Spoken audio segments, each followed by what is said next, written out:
Uzi ikintu se gitangaje ni uko abantu bafashe iya mbere basebya Grace Room bayivuga ibintu bitariho bahimba inkuru, aba nibo bazafata umwanya wa mbere bakongera kwamamaza Grace Room kugeza ku kigero cy'uko Grace Room izaba itakiri national, izahinduka international.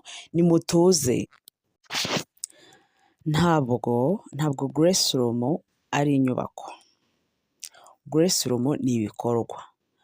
Grace Room murayizi neza, mwese murasobanutse, muri abantu bazi ubwenge. Ntabwo na n'uyu munsi ndasobanukirwa impamvu muri kwitesha agaciro mukajya muri comment mu gusubizanya n'abantu b'abanyeshyari, abantu b'imico mibi, abantu batamenye Imana, abantu batazi iyo biva n'iyo bijya, bapfa gufata gusa comment bagashyiraho. Ikindi, kuba umuntu yaza akavuga ngo mwebwe ngo muramya umuntu, ntabwo muramya umuntu, muramya Imana. Na Julienne ubwe arabizi yuko mutamuramya. Mwebwe icyo mukora ni ukumwubaha. Urumva, hari icyo yabafashije spiritually, hari icyo yabafashije iki financially, n'abo bantu barahari. Rero ntimugwe mu mutego wo gutukana n'abantu ku mbuga nkoranyambaga. Mwebwe niba uzi ko uri mu Grace Room, wubaha Imana, uyikunda, ba exemplaire. Wowe niba wasengaga rimwe, senga gatatu. Isaha nigera Imana izakora imirimo yayo, izakora ikintu gitangaje. Abantu bose aya magambo azashira. Urumva, Imana igikora ibintu by'ibitangaza. Umuntu wari warabaye nka nyirantabwa cyangwa se umuntu abantu bafasheho ijambo, bose bamushakira inkuru nziza yo kumubarira, abandi bakanayihimba. Nk'uko hano muri comment harimo abantu bari guhimba ibintu bitabayeho, nako bazahimba ibyiza batigeze babona, batigeze banumva kuri Grace Room. Wita umwanya wawe ushwana n'aba bantu, wita umwanya ujya gutanga ubusobanuro. Iyo umuntu yisobanuye arisobanya. Ntabwo ukwiye gufata igihe cyawe ngo uraza gutuka umuntu muri comment, ntukwiye gufata umwanya wawe ngo uraza kubwira umuntu ibyiza bya Grace Room. Nashaka kubimenya azabimenya. Ubundi tuvugishije ukuri, mwari mutegereje iki? Mwumvaga hanyuma y'uyu mubatizo, mwumvaga hanyuma yo kuza BK Arena Imana yarahabaye, Imana yarigaragaje, mwumvaga mutegereje ikihe kintu kindi koko kiri buze kuba? Imana irakora, ni umukozi w'umuhanga cyane. Imbere ahantu hose Imana ni umukozi w'umuhanga, ariko na Satani arakora kandi agakora n'ibitangaza, mube mubizi neza. Rero RGB ni umubyeyi. RGB ibintu byose bibona, ariko RGB ibishaka ko umuntu ahora ari imbere. Niba hari ibintu babonye bitameze neza, bidakosotse, bizakosorwa, Grace Room yongere ibeho nk'inyubako ndetse n'ibikorwa. Urumva ko online ho ntekereza ko izakomeza gukora. Ariko se tuvugishije ukuri, ni gute BK Arena yari kuzura, umubatizo wari kugenda kuriya, ibintu bikagenda gutya? Satani nawe ahora arekereje kubona umuntu wabaye successful, ngaza n'inkuru imica umugongo, aza n'ikintu cyatuma yikubita hasi, aza n'ikintu cyatuma atekereza ku Mana izindi nshuro. Satani nawe ahora arekereje. Icyo ni kimwe. Abakozi be hanze aha baranyanyagiritse. Nk'uru wagiye kwandika biriya bintu ugashize kuri Twitter, ni abantu nk'abo kandi n'ubundi barahari.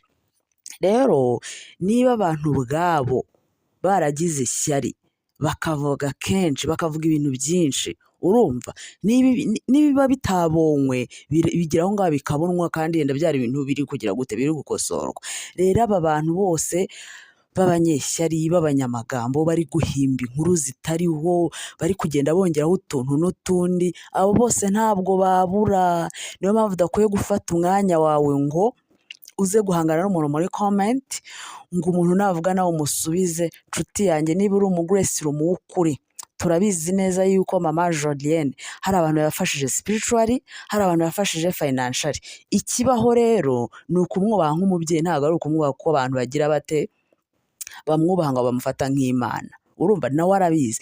Rero fata umwanya usengere Grace Room, usengere buri kimwe cyose, kandi Imana mu gihe gikwiriye izakora ibitangaza, izakora ibikomeye, izakora ibikomeye ku buryo abantu bose bari guhimba inkuru zo kubeshya, ntibahazi, ntibazi ibihakorerwa, nta kintu na kimwe cyaho basobanukiwe. Amagambo bazayahindura. Urumva, ibibi bavuze bazabihinduramo ibyiza bavuge n'ibitarabaye, urumva, bazahamamaza hamenyekane. Grace Room igiye kuzavamo ikintu gikomeye, Grace Room igiye kuzaba igitangaza, urumva. Aba bantu bose bari kuyisebya muri kubona ku mbuga nibo bazajya uruhare rwo kuyamamaza, noneho irenge kumenyekana mu gihugu, imenyekane no ku isi hose. Abantu bazaturuka imihanda itandukanye baje kureba Grace Room ni iki, Grace Room ikora iki, kubera yuko abafashe umwanya wo kuyisebya, urumva. Ni gute leta yasohora itangazo rimwe gusa aba bantu bagahita baribyaza amagambo n'impamvu nyinshi cyane, bakagenda bavuga bakora, buri wese agakora episode buri wese akazana ideye yo kubeshya kugira ngo ibintu bikomeze bibe ikintu kigari kandi abizi neza ko ari kubeshya. Uku rero bayifasheho ijambo niko bazafata ijambo bayamamaza, bayivuga ibintu byiza. Bamwe bazakizwa kubera ibintu bibi bavuze, bakorwe n'isoni, ntabwo si gukorwa n'isoni, imitima yabo izabatsinda, ubwo bazizana muri Grace Room.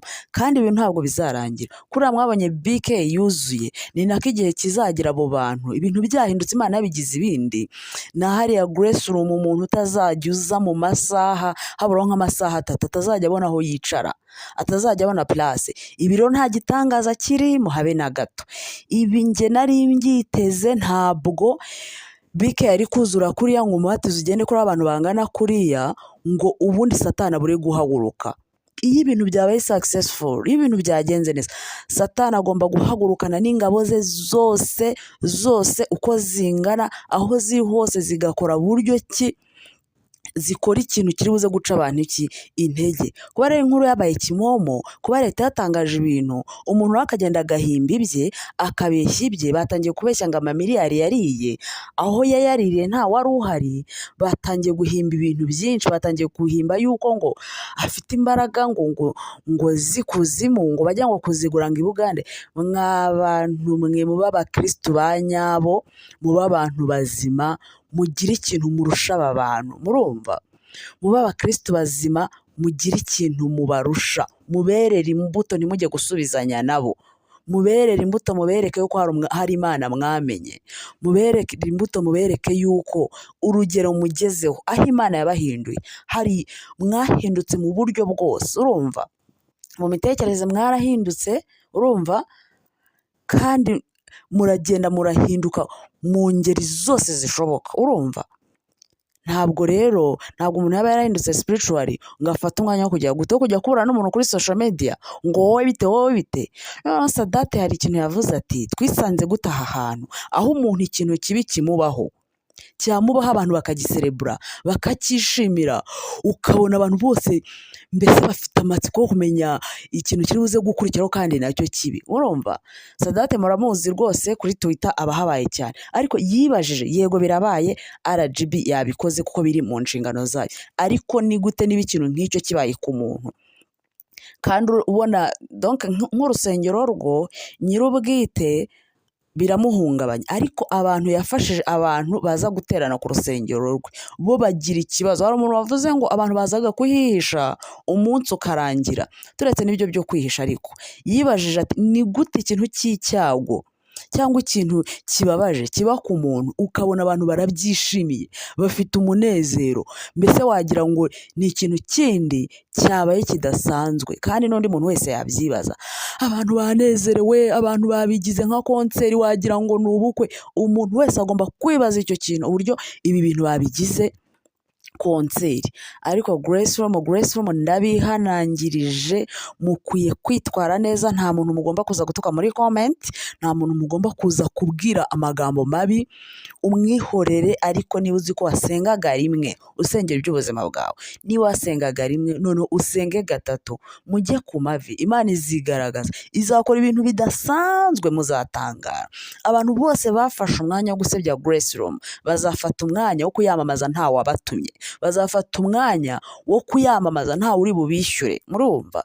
Ntimute umwanya wanyu rero ku bantu nk'abo, ntimufate igihe cyanyu ngo mubabare. Akababaro ntabwo kabura, ariko nigashire. Kristo yaratsinze, Yesu yaratsinze, urumva neza.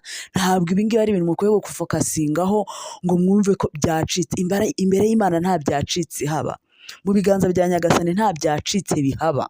Imana ikintu cyose kiba kuko izi impamvu yacyo, iba izi n'ukuntu izagihandoringa. Ku Mana rero ntabwo byayitunguye, n'ikimenyimenyi n'umushumba Julienne biriya ntabwo byamutunguye, yari abifiteho amakuru, ariko nta byacitse bibaho imbere y'Imana, nta bintu bitungurana imbere y'Imana. Uko iyatangije umurimo ni nayo izawusoza.